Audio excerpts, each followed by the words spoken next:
Why speed and being fast actually makes you the most successful wholesaler. So many people believe that they need to wait on the sidelines and just master wholesaling before they could get started. They also believe that being the greatest closer of all time will actually land you more wholesaling deals. The honest truth is, none of that stuff's actually going to land you more deals. That's not actually going to get you a better closing rate. See, what you have to understand in wholesaling real estate is, if you look at the pie of how much money you're going to make in this business, if you look at a pie of wholesaling real estate, right, 80% of your success is going to be dedicated on the speed of implementation. Now, of course, we can talk about consistency and how else that helps you, but speed is going to be one of the biggest factors. Now, it is important what you're doing and how you do it. But I can tell you right now, if you have no speed, you're gonna not close anybody. You're gonna get a lot less deals. You're gonna be a lot less confidence. I'm gonna show you why speed gives you confidence. And you're overall going to just be a worse wholesaler. Speed is gonna be everything in this business. Now let's talk about the first thing about implementation. And I always like to think of a timeline and the tail of two wholesalers, right? So 1, 2, 3, 4, 5, 6, 7, 8, 9, 10. All right, 12, right? So 0 to about 12, right? And so let's do this in months, okay? So we're gonna have a tail of, let's call them two wholesalers, right? So wholesaler 1, his name is gonna be Jeff. My name is Jeff. And we're gonna have wholesaler number 2, we're gonna call him Ed, or Eddie, I mean, whatever you wanna call him, right? And let me tell you the importance of speed, especially when it comes to learning this business and actually trying to gain skills and have success here. First and foremost, let's take Jeff, for example, okay? Jeff on month 0 already starts talking to motivated sellers. He gets 3 leads and they ultimately suck, right? He can't close them, but he sucks. Month 1, he keeps implementing action and he starts getting 4 leads. He keeps marketing, then he's getting 5 leads a month. Month 3, he closes his first wholesaling deal. And let's say he got 5 more appointments. And eventually, if you add these 3 months up, he did at least 14 appointments. He made 14 offers and his confidence is skyrocketing. This guy, Jeff, has done 14 offers. He's already made $20,000 in 3 months. He is on top of the world. Now, the important thing about Jeff on month 3 is he decides to start spending $200 a month because he now has a budget from his $20,000 piggy bank to start maybe he gets, buys X leads for $97, then starts texting and stuff from it. And he's now able to start sending out, let's say, 7,000 texts a month, and he can start cold calling. Now, because he's using tools, on month 4, now he's doing 8 offers. Then he goes up and does 9, then 12. And let's say he keeps it at 12 leads every single month he's making offers on. And eventually, let's say he makes 10 grand this month, and then he makes about 5 on a small deal. No deals this month, another 20K hits, 10K, no deals, and then another 20K. In the course of a year, he's making 30, 35, 55, 65, $85,000 at the end of the year because he started to just implement speed on month 0. Because he didn't wait, he just started taking action and he didn't care that he was going to fail. He knew failure was inevitable, but because he already got his 14 kind of practice offers out there, when it comes to doing the next one, he already knows what lists works and what lists don't work. He's already gone through the training because he's implemented speed. The amount of time it's taken him to decide he wants to wholesale versus actually doing this business. Now going back to our boy Eddie. Ed is a scared little chump compared to Jeff. On month 0, he just goes to the course, so he ends up doing 0 offers. Month 2, he gets 1 offer because he's just getting started. Month 3, that's when he starts his 4. Then he has to do 4 again. Then he gets 4 again, and eventually he gets his first $20,000 deal 5 months in the business. He eventually does another $10,000 deal, then gets another 10K deal, and let's say another 5 grand deal. That's great, but Eddie only ends up making 55 grand. And most importantly, he is 5 months behind Jeff. Now, I guess the real solution here was to start wholesaling 6 years ago. But the truth is, speed is going to be the biggest killer. Because you took this whole month off and you decided you're going to wait, and you're just going to kind of be a little more slower, your process and your skill set takes a lot longer to develop. and the speed of actually just starting to make offers and trying to learn this business, it's better just to fall forward because you're going to end up doubling almost the amount of money you make by just starting on day 0 than is not doing it at all. This is why those guys out here that love to sit down and watch basketball fundamental videos besides just playing pickup ball, the skills actually being in the field and participating in the game are so invaluable that you can't read a book. One of my favorite sayings is you can't read a book on how to ride a bike. So if you start trying to ride the bike and yeah, you're going to fall off and it sucks, but guess what? You're going to have to get your 3 or 4 scrapes in and then boom, you're going to be fine after that. So speed's going to be really important for learning wholesaling. Now that's not even the main part of why someone who is fast and they're what we call like a quick starter actually ends up getting more money.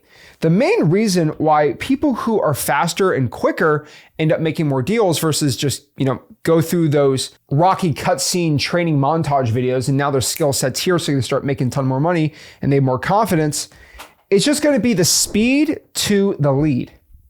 And what I mean by this, so let's compare who is a better closer or who is going to close a seller better. So let's use you, for example, okay? Whoever you are, I don't care who we are, but let's put you in the box here, okay? We're going to make you a little circle. We're going to say this is you, and you're going to go against Zach Ginn, which is me. Now, maybe you're just brand new, maybe you're experienced, but are you feeling a little nervous going against me when it comes to closing a seller? Let's kind of draw this property right here, this lead. Okay, nice little house, nice little seller right here. He's got a little mustache and a little top hat. I don't know why. But this seller is looking to sell this deal and it's going to be a massive $50,000 deal. Now, you need to go against me. Let's say we have this one seller.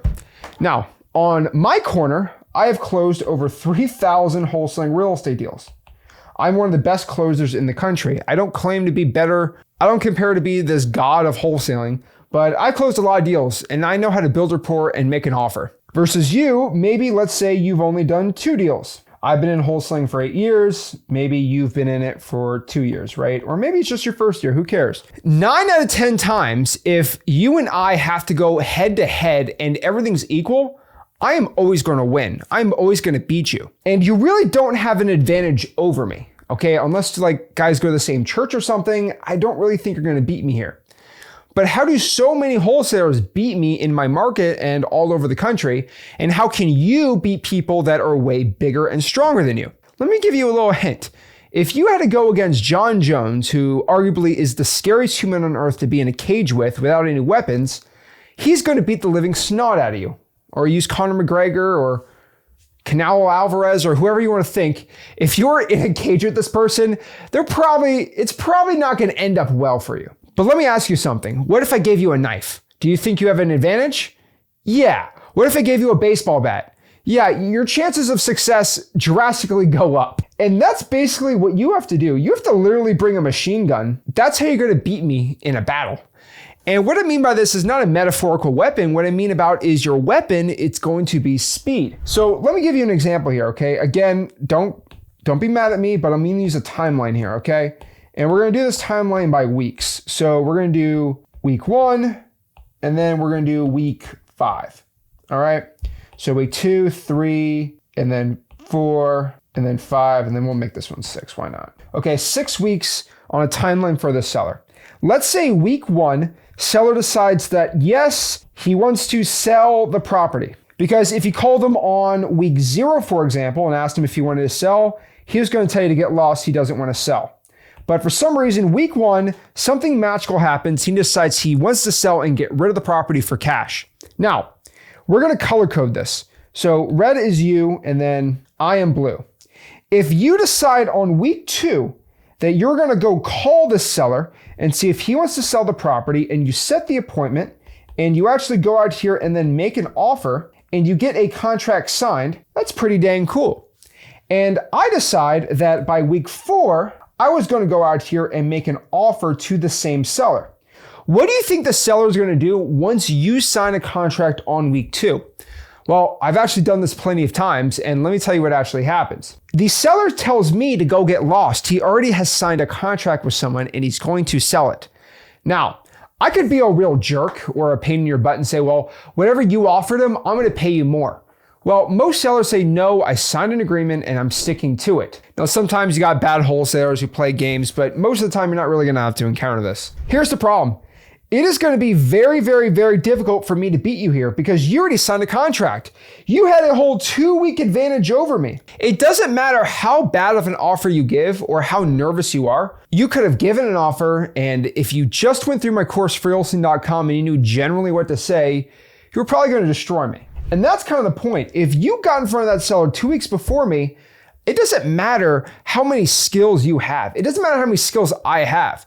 There's not enough closing skills that I can do to overcome this problem that you signed it 2 weeks before me.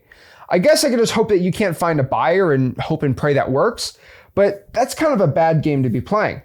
Now, vice versa, if I magically got in front of the seller during the same time and the appointment was set and we both met the seller at the same time, most likely I'll destroy you because I'll talk about all the properties I bought in the area and how I'm more experienced and how I'll give you like a $4,000 EMD.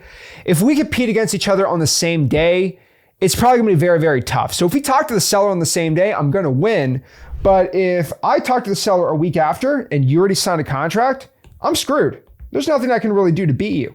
And so that's kind of your unfair advantage because there's always going to be wholesalers that know way more than you, that are way better at closing than you. So the real advantage you're going to have here is going out here and getting in front of the seller before anybody else. So how do you gain that speed advantage in your marketing? Well, obviously, number one, you can always add more volume, right? If you talk to more sellers, you're going to just get more what we call, lucky chances, right? So you're just going to get more lucky because you get in front of more people that actually want to sell for cash.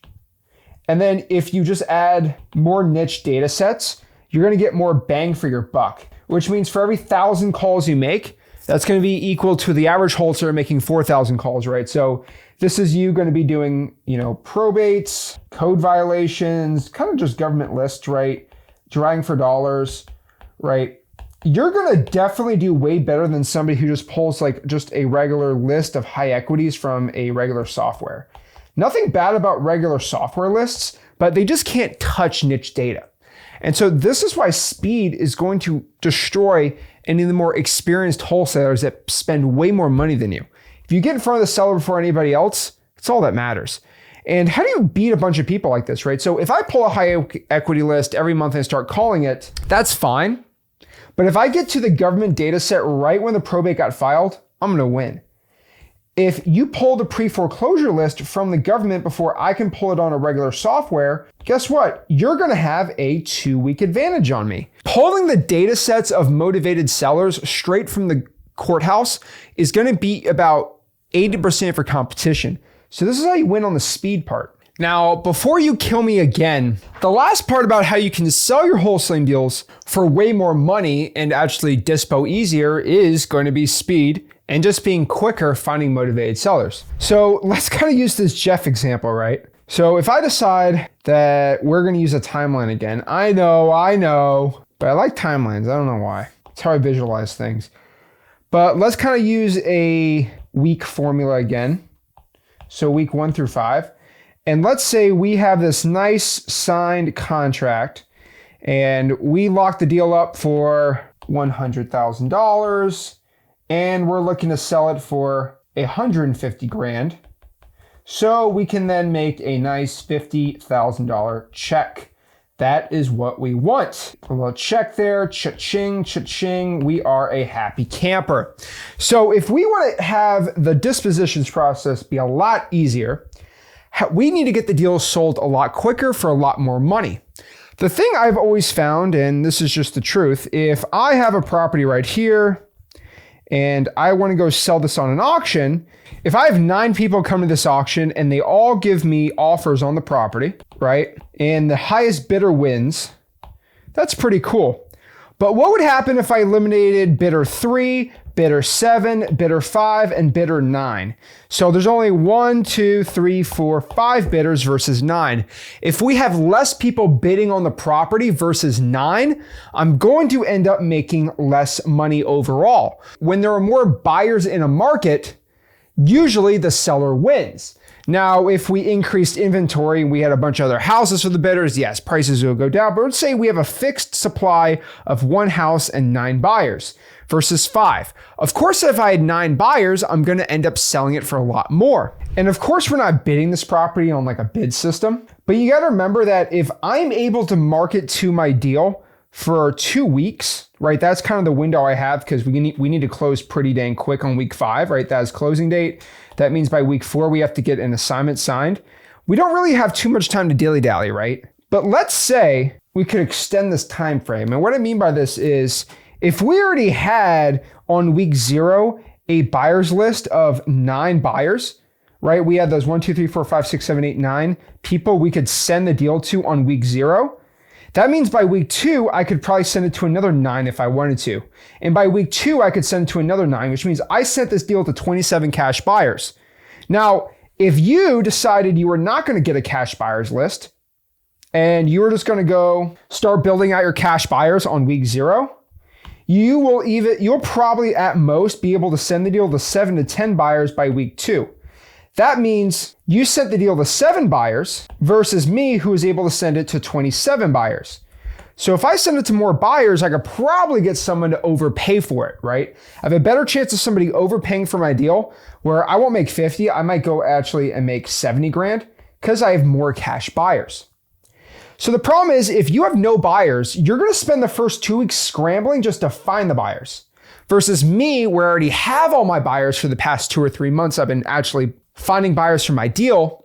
I'm going to end up succeeding. That's why it's important to have speed on your dispo, because if you get the deal locked up and on day 2, right? So you lock it up day 1. So let's say you lock it up and the first day it's time to dispo, you already have 30 cash buyers in your CRM. Then on day 2, right, you already sensed it all 30, you could start finding more cash buyers. You're gonna have an insane head start on the wholesaler on week 0 that started with nothing. So if you already have your buyers list on day 1, then on day 2, you start finding buyers, you're gonna have a lot more buyers, which means you're going to equal more money. You're going to have an easier dispo process, and you're most likely going to have a lower chance that the deal falls through because you're going to have higher quality buyers doing walkthroughs. So finding a cash buyers list first and already having that and then starting to do that on your dispo, being quicker with your dispo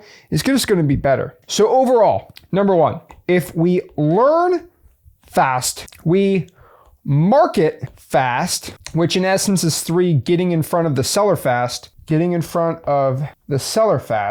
then we're able to sell the deal fast because we have more buyers, we in essence are going to become more successful. So this is why quickness and speed is going to make you a better wholesaler. So if you want to start learning fast and actually start implementing things, start taking action.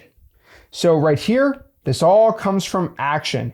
If you want to get in front of the seller faster, you're going to have to add more volume and you're going to have to get more niche data. Then if you want to actually dispo better and sell the deal faster, build a buyer's list. Build a buyer's list first. If you do the 1, 2, 3 punch, you will become more successful wholesaling real estate. If you want to learn more how to become the best wholesaler possible, please join my coursing community. It's completely free.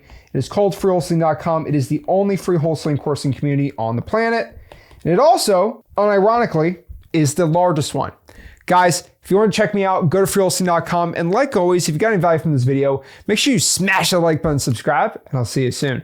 This is Zach signing out. Have a blessed one.